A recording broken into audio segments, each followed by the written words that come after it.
it's that. We have a lot of people that are unemployed, underemployed, those that have given up looking. They're not even part of the 10% unemployment number that you see. They're not even counted. Many of our kids who graduate from college can't even find a job. And I guess before I finish, my passion also for as long as I'm there, and I've been there 2 years and I'm beginning my second term, we have to get people back to work. We have to create the environment here in Ohio to encourage jobs, retain, create, and bring jobs here to Ohio. I chair the Economic and Small Business Development Committee. I'm a small business owner myself here in the district.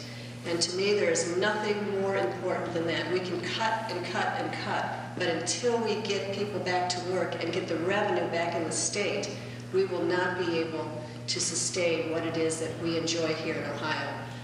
I could go on. I've got some great bills in the works. I was in committee that I chaired this morning at 9 o'clock. We finished at 2, but we got 2 good bills very well heard today. One passed, the next one will pass next week on regulatory reform for small business. You'll probably hear more about that in the papers in the next couple of weeks. It's a big bill trying to help small business in helping them with much of the regulatory reform that is hurting them right now in trying to grow their business. So I'll leave it at that. Kind of gives you a thumbnail of what we're working on.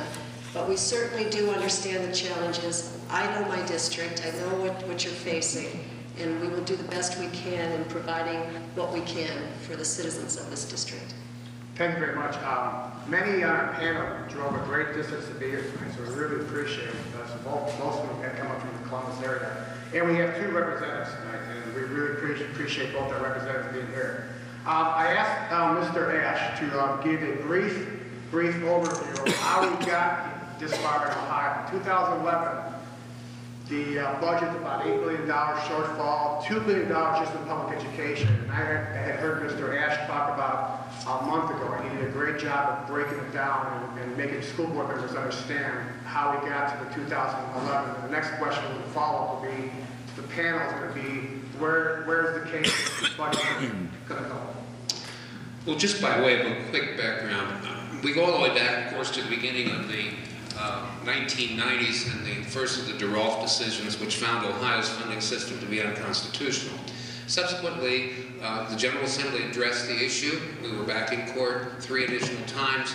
And in the 4th particular case, the Supreme Court said, well, the system is still unconstitutional, but we're going to release jurisdiction on the case. However, as much as some people say, well, what did we accomplish? We accomplished a number of things. First of all, in the budget that occurred after the 4th decision, the General Assembly did make some additional adjustments to try to address some of the concerns. And secondly was the formation of the school facilities program here in Ohio, which was and has been the most ambitious school construction program in the nation in the last 2 decades. So I think there's some good that's come out of it. By way of a little anecdote, I think sometimes we forget in this state that we suffered a recession in 2002. The difference, however, is it pales in comparison to this one. This will go down in history not as a recession. It will go down in history as the Great Recession, the most significant downturn in economic activity since the Great Depression. And this one thing we need to understand, whether it's a depression or a recession, there are only 2 ways to address it, okay? One is with monetary policy. And that's what the Federal Reserve does. They raise and lower interest rates in response to inflation. But the other is fiscal policy. And that has involved deficit spending to the point now that our grandchildren are going to inherit a tremendous debt. Obviously, something has to be done to address all this. One last story as we get to where we're going. One of my colleagues said to me the other day, well, we got great news from the January financial report for the state. The revenues were up about $718 million over what they were a year ago. $718 million more than what they were 1 year ago. And I said, yeah, but that's nothing to brag about. Because last year and the year before, they were extremely poor. My hope that this year our revenues will match what they were 3 years ago. And at least that will be a sign that we're turning things around. We have to remember when we go into these kinds of economic downturn, You go in very quickly. Jobs are lost. People aren't paying taxes. All right? But the climb out is much slower because it's dependent on the formation of jobs. And that takes time, it takes confidence. We're also experiencing one other thing, and then I'll shut up, Reno. And that has to do with this, something that we have not seen in recent history, and that's a decline in property values. The way the school funding formula works with a decline in property values, there's always an anticipation that property values will go up, thereby holding down the increase in the state cost for school districts. That's not going to happen in the next budget because property values are not increasing. As a matter of fact, in Medina County alone, property values last year were reduced 8%. That's unheard of. Normally, property values rise about 15 to 21% every 3 years. So this is the first time we've experienced this. It's going to place additional stress on the budget. And in addition to that, we have to be concerned about the social net that's out there for our Ohioans, particularly those who are least advantaged. And we're looking at programs, of course, like Medicaid. Obviously, we can see an increase in alcohol and drug addiction. There are all kinds of issues that we're going to face as a result of the recession as we try to climb out of it, because it will be a couple of years before we're completely out and back ahead of where we were just 3 years ago. The CASIC budget, we've heard rumor on the 10-15% reductions. There's a move for school consolidation. There's a lot of rumors flying around. He has to submit it, I believe, next month, like by March 15th. I'll start here. Michelle, you're at the State House every day. You got your ear to the ground. What do you hear on the CASIC budget? We turned ours off so we wouldn't get feedback. So what are we hearing at the State House? Well, as Representative Baker started out, we know there are going to be cuts. Education, even though I know there were cuts last time, education was the sacred cow during the last budget, during House Bill 1. Education did not see the same kind of cuts that other state agencies, such as Health and Human Services, saw. I was actually on the elevator about 2 years ago during the budget, and another lobbyist standing next to me on the elevator said, "Oh, you dropped something out of your pocket." And they were talking about money, because we had all the money. They had no money. And as a result of that, even though schools were not cut as drastically as other state agencies, schools still felt it. Obviously, when Health and Human Services and other agencies are cut, the workload on the schools increases. I mean, obviously, individuals are going to be looking for those services somewhere. And so there was a lot more asked of the schools. Also, as a result of that, we saw other state agencies whose budgets had been cut to start to look to schools for funding. There were several instances where, just as an example, working with the county boards of elections, they were wanting to, first of all, eliminate special elections for school districts, and then also they wanted to charge additional fees to school districts for putting levies on the ballot. We fought that tooth and nail, and fortunately we were able to hold that off. But guess what, people? It's probably going to be back again. They're probably going to be trying for that again, so we're going to have to fight that again. There were also other groups, such as the Board of Tax Appeals, another line item in the state budget. Their funding has been drastically cut over the years. They were looking to schools and other political subdivisions to make up their budget reductions. So this is just an example, and we know there are going to be cuts this time. Overall, I know there's been discussions of 10, 15 to 20% cuts. We have heard from lawmakers that it is not going to be across the board. There is going to be special consideration. Individual programs are going to be looked at specifically.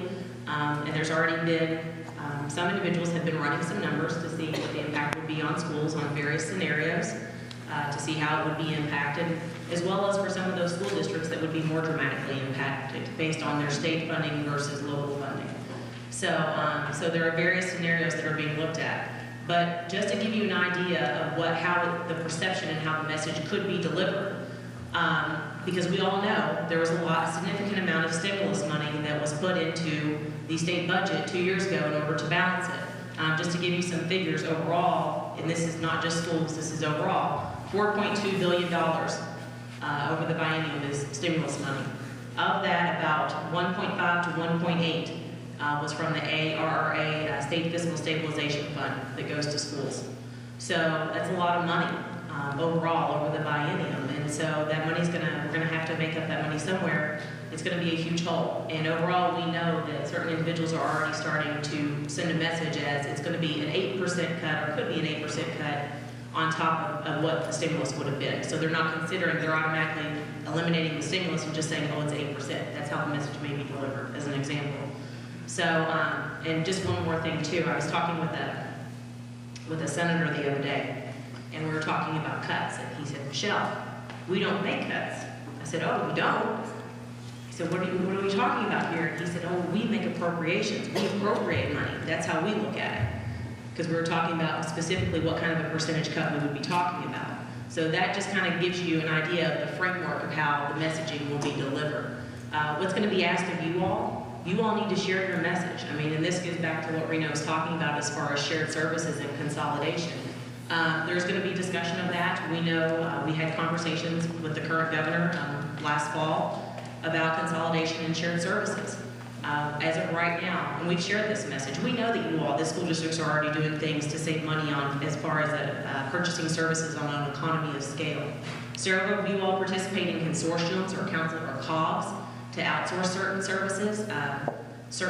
I know that many of the school districts in this area, the statewide school management organizations offer several services, too many S's there, to you all to save money. For as an example, the electricity pooling program. We have a new electricity pooling program that has saved school districts just over the past year, those that participate, over $8 million. So lots of those programs are going to be the things that lawmakers as well as the administration are going to be encouraging and looking at. So that's something just to think about. And I think that we don't do a good enough job, I think, as school districts of telling our story of what we're already doing as far as shared services and cost savings. And many of you all have already cut as much as you can cut. And there's nothing left to cut at this point. And so that's the kind of information that needs to be shared and to put a face on that.